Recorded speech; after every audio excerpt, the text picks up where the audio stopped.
Hello, today I'll be evaluating For the Right to Learn Malala Yosevici's story by Rebecca Langston George. This is a story about a girl from Pakistan who went through lots of troubles and hardships to fight for education. She almost lost her life for it, but in the end she ended up overcoming all these obstacles and winning a Nobel Peace Prize because of it.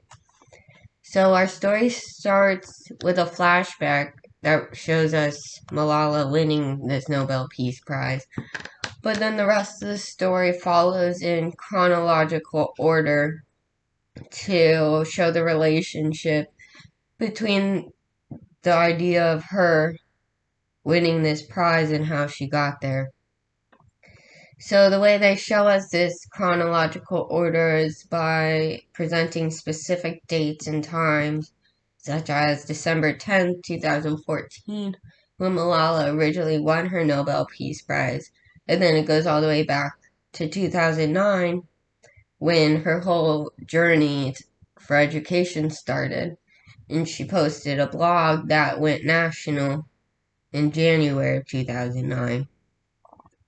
So this organization of the chronological order helps in the understanding of the story because it's how it happened, it's how all the events unfolded, and if it was put any other way, the story wouldn't make sense. The style of the story is very interesting, very easy to follow along with, so it's an interesting read for students. The author shows a lot of enthusiasm about her writing and gives it a very lifelike feel because it's a lifelike event. So all the writing depicts lifelike events, and her style and use of words bring that to life.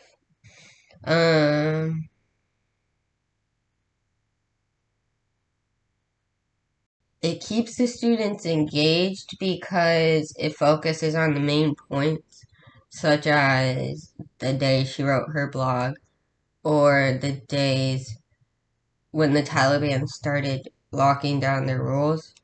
It focuses on main events rather than all of the small stuff that's going on at this time also. And it skips through time rather quickly, giving exact points about each year so you can get the overall message of her life.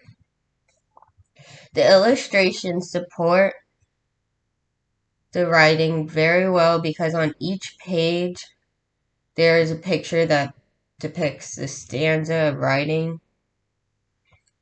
and what that page says. So, for example, there's a page that talks about the traditional henna girls would wear in Pakistan and how the women would generally draw flowers and feminine stuff like that, but Malala was always interested in school and education, so she would write chemical equations and formulas on her arm with henna.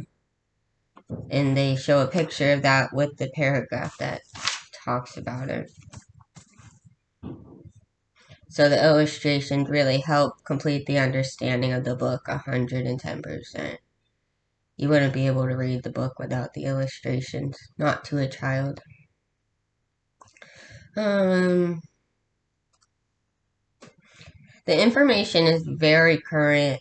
This is still a very current issue in Pakistan. This only happened 6 years ago that there was any sort of change. So this is still a very current issue. The author put a lot of research and time into this, so I would say she was an expert on this story about Malala because she interviewed her and found out all this information. And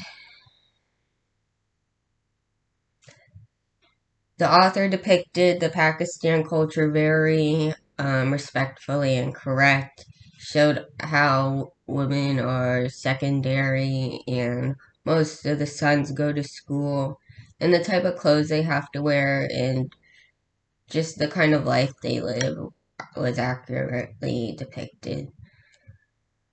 I think this book would be good for a 5th or 6th grade classroom because it is a little bit more mature in audience because it does involve some shooting and violence, but it depicts the reality and the culture of Pakistan that's important for all of our students to learn about. So I think this is a very well written nonfiction story according to the evaluation criteria. I would recommend this book to my colleagues because it's a very educational book on the Pakistan culture from a childlike point of view because it was a 14-year-old child experiencing these events. And it's a good book for your students to listen to because it can show them how to speak up and face problems they may be having in their personal life, and just a very all around educational book.